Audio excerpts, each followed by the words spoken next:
Hello दोस्तों, आपके अपने YouTube चैनल बीएससी प्लेटफॉर्म पे आप लोग का एक बार फिर से मोस्ट वेलकम है।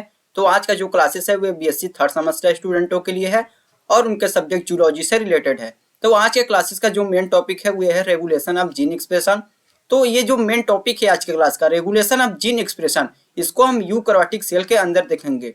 मतलब कि रेगुलेशन ऑफ जीन एक्सप्रेशन का मतलब ये होता है कि जो जीन एक्सप्रेस हो रही है उसको हम किस किस लेवल पर पूरी तरीके से रेगुलेट कर सकते हैं, या फिर आप इस फॉर्म में भी समझ सकते हैं कि जो रेगुलेशन हो रहा है, जीन का जो एक्सप्रेस हो रही है उसको हम किस लेवल पर यूकैरियोटिक सेल के अंदर उसको रेगुलेट कर सकते हैं। मतलब कि जो प्रोटीन की सिंथेसिस हो रही है, जो भी इंफॉर्मेशन जीन के अंदर इन्वॉल्व होते हैं उसी के अकॉर्डिंग प्रोटीन की सिंथेसाइज होती है। तो प्रोटीन की सिंथेसाइज के पूरे प्रोसेस को पूरी तरीके से रेगुलेट कर देना ही जीन रेगुलेशन कहलाता है। तो सबसे पहले आप कुछ पॉइंट ऑफ व्यू के थ्रू समझिए जीन के रेगुलेशन को, फिर उसके बाद आप फिगर के थ्रू भी जीन के रेगुलेशन को समझिए, जिससे कि आप लोगों को पूरी जो ये आज की क्लास का टॉपिक है रेगुलेशन ऑफ जीन एक्सप्रेशन, ये पूरे टर्म आप लोगों को बहुत अच्छी तरीके से समझ में आएंगे। तो आइए हम शुरुआत करते हैं रेगुलेशन ऑफ जीन एक्सप्रेशन का।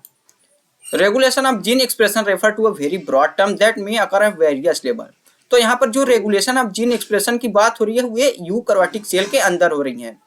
तो रेगुलेशन ऑफ जीन एक्सप्रेशन का जो है, जो जीन एक्सप्रेस हो रही है उसको रेगुलेट करने के लिए एक बहुत ही ब्रॉड टर्म है और ये बहुत ही लेवल पर प्रेजेंट होते हैं यूकैरियोटिक सेल के अंदर। तो ये लेवल कौन कौन से हैं ये हम एक एक करके इन पर डिस्कस करते हैं।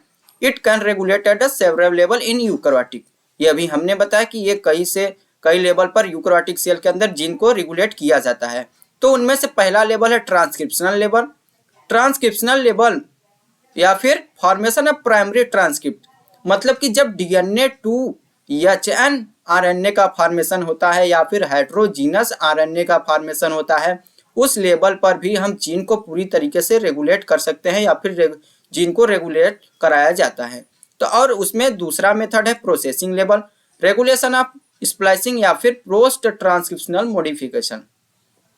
तो यहाँ पर जो दूसरा मेथड है उसको आप बहुत अच्छी तरीके से समझिए कि रेगुलेशन ऑफ स्प्लाइसिंग, जो हेटेरोजीनस एमआरएनए का फॉर्मेशन हुआ है जिसमें कि एक्सोन इंट्रोन अल्टरनेट के फॉर्म में प्रेजेंट है। जब इंट्रोन को पूरी तरीके से बाहर निकालकर एक्सोन आपस में कंबाइंड हो जाते हैं या फिर आपस में जुड़ जाते हैं तो इस प्रोसेस को हम स्प्लाइसिंग बोलते हैं। और इसी प्रोसेस को हम पोस्ट ट्रांसक्रिप्शनल मॉडिफिकेशन भी बोलते हैं, क्योंकि जो हेटेरोजीनस आरएनए है उसमें मॉडिफाई हो रहा है, क्योंकि वहां पर मॉडिफिकेशन का मतलब वहां पर देखिए इंट्रोन को बाहर निकाला जा रहा है और एक्सोन आपस में कंबाइंड हो रहे हैं। इसी के वजह से हम इसे पोस्ट ट्रांसक्रिप्शनल मॉडिफिकेशन से भी डिफाइन करते हैं। तो दूसरे लेवल था कि प्रोसेसिंग लेवल पर भी जीन को पूरी तरीके से रेगुलेट किया जा सकता है यूकैरियोटिक सेल के अंदर। और तीसरा जो लेवल है वो है transport of mRNA from nucleus to cytoplasm. तो तीसरा मेथड जो है, जब एमआरएनए का फॉर्मेशन हो जाता है यूकैरियोटिक के सेल के न्यूक्लियस में, जब एमआरएनए का पूरी तरीके से फॉर्मेशन हो जाता है तो एमआरएनए जो है वे अब न्यूक्लियोप्लाज्म टू साइटोप्लाज्म में मूव करता है। तो इस ड्यूरिंग दिस टाइम, इस समय भी जो जीन है उसको पूरी तरीके से रेगुलेट किया जा सकता है कि जब एमआरएनए मूव करता है न्यूक्लियोप्लाज्म टू साइटोप्लाज्म के अंदर यूकैरियोटिक सेल में। अब चौथा जो लेवल है वो है ट्रांसलेशनल लेवल। ट्रांसलेशनल लेवल का मतलब जब प्रोटीन की सिंथेसाइज होती है। प्रोटीन की सिंथेसाइज किसके अकॉर्डिंग होती है जी? प्रोटीन की सिंथेसाइज, जो भी इंफॉर्मेशन जीन के अंदर इन्वॉल्व होते हैं उसी के अकॉर्डिंग प्रोटीन की सिंथेसाइज होती है। ये आप बहुत अच्छी तरीके से समझ लीजिए कि जो भी इंफॉर्मेशन जीन के अंदर इन्वॉल्व होते हैं उसी के अकॉर्डिंग प्रोटीन की सिंथेसाइज होती है। तो ट्रांसलेशनल लेवल पर भी प्रोटीन जो जीन है उसको पूरी तरीके से रेगुलेट किया जा सकता है। रेगुलेशन का मतलब होता है कि जो जीन के अंदर जो भी इंफॉर्मेशन है उसको पूरी तरीके से रेगुलेट कर देना या फिर सप्रेस कर देना, कि जिसकी वजह से वे एक फंक्शनल प्रोटीन को सिंथेसाइज न कर पाए। तो अब इसको ये मैंने कुछ पॉइंट ऑफ थ्रू के अकॉर्डिंग आप लोगों को समझाया रेगुलेशन ऑफ जीन एक्सप्रेशन को। तो मैं यहाँ पर एक आप लोगों को फिगर भी दिखाता हूँ जिसमें ये जो प्रोसेस है रेगुलेशन का ऑफ जीन एक्सप्रेशन का, ये प्रोसेस आप लोगों को फिगर के थ्रू और बेटर समझ में आएगा। तो यहाँ पर देखिए ये एक यूकैरियोटिक सेल का फिगर है। यूकैरियोटिक सेल में आप जानते ही यूकैरियोटिक सेल में आप जानते ही हैं कि न्यूक्लियस प्रेजेंट होता है।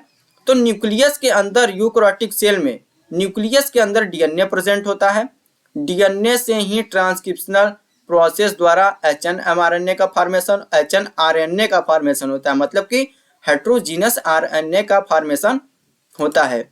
तो हेट्रोजीनस आरएनए का फॉर्मेशन होता है, तो हेट्रोजीनस आरएनए में एक्सॉन इंट्रॉन करके एक सीक्वेंस बनी होती है। फिर उसी के बाद पोस्ट ट्रांसक्रिप्शनल मॉडिफिकेशन होता है। मॉडिफिकेशन मतलब कि इंट्रॉन को वहां से निकाल दिया जाता है और एक्सॉन जो है आपस में कंबाइंड हो जाते हैं, और फिर पोस्ट ट्रांसक्रिप्शनल मॉडिफिकेशन के बाद यहाँ पर एक एमआरएनए का फॉर्मेशन होता है। तो ट्रांसक्रिप्शनल लेवल और पोस्ट ट्रांसक्रिप्शनल लेवल दोनों पर जीन को रेगुलेट किया जा सकता है। और फिर उसके बाद जब यहाँ पर देखिए जो एमआरएनए का पूरी तरीके से फॉर्मेशन हो चुका है, अब ये एमआरएनए न्यूक्लियोप्लाज्म टू साइटोप्लाज्म में जब मूव करेगा तो इस समय भी जीन को पूरी तरीके से रेगुलेट किया जा सकता है। और फिर उसके बाद अगला जो लेवल है ट्रांसलेशनल लेवल। ट्रांसलेशनल लेवल पे जब एक पॉलीपेप्टाइड चेन का फॉर्मेशन होता है उस समय पर भी जीन को पूरी तरीके से रेगुलेट किया जा सकता है, या फिर पोस्ट ट्रांसलेशनल मॉडिफिकेशन पर भी जीन को रेगुलेट किया जा सकता है। पोस्ट ट्रांसक्रिप्शनल मॉडिफिकेशन मतलब कि जब प्रोटीन की फोल्डिंग होती है, इस फिगर में आप देखिए जो नीचे है यहाँ पर ये देखिए एक पॉलीपेप्टाइड चेन है, और पोस्ट ट्रांसक्रिप्शनल मॉडिफिकेशन के बाद ये जो पॉलीपेप्टाइड चेन था वे उसका मॉडिफिकेशन हुआ और एक प्रोटीन का फंक्शनल प्रोटीन का सिंथेसाइज हो गया। तो यहीं पर जो मैंने यहाँ पर कुछ लेवल बताया, transcriptional level, post transcriptional level, फिर translational level, post translational level, इन सभी लेवलों पर प्रोटीन जो जीन है उसको पूरी तरीके से रेगुलेट किया जा सकता है, जिससे कि वे जो जीन है वे एक फंक्शनल प्रोटीन को सिंथेसाइज नहीं कर पाती है। तो ये जो टॉपिक है रेगुलेशन ऑफ जीन एक्सप्रेशन का, इससे बहुत ही शॉर्ट क्वेश्चन एग्जाम में आपके पूछे जाने के बहुत ही चांसेस रहते हैं, शॉर्ट टाइप क्वेश्चन, क्योंकि यहाँ से लॉन्ग क्वेश्चन उठने के चांसेस बहुत कम है, क्योंकि ये बहुत ही शॉर्ट टाइप क्वेश्चन में ज़्यादातर पूछे जाते हैं। और ये जो मैं आज के क्लास में रेगुलेशन ऑफ जीन एक्सप्रेशन को आप लोगों को बताया, ये आप अच्छी तरीके से याद कर लीजिएगा। ये पूरा प्रोसेस यूकैरियोटिक सेल के अंदर था, क्योंकि यूकैरियोटिक सेल में ही न्यूक्लियस प्रेजेंट होते हैं और न्यूक्लियस में ट्रांसक्रिप्शन प्रोसेस होता है। लेकिन प्रोकैरियोटिक सेल की जब हम बात करेंगे तो वहां पर न्यूक्लियस प्रेजेंट नहीं होता, और उनमें जो ट्रांसक्रिप्शन प्रोसेस है वे और ट्रांसलेशनल प्रोसेस दोनों ही साइटोप्लाज्म में होते हैं। तो आज का जो मैंने टर्म बताए कुछ रेगुलेशन ऑफ जीन एक्सप्रेशन से रिलेटेड, आई होप कि आप लोगों को सभी टर्म्स अच्छे से समझ में आए होंगे। तो आज की क्लास में बस इतना ही, मिलते हैं नेक्स्ट वीडियो में नेक्स्ट टॉपिक के साथ, तब तक के लिए धन्यवाद।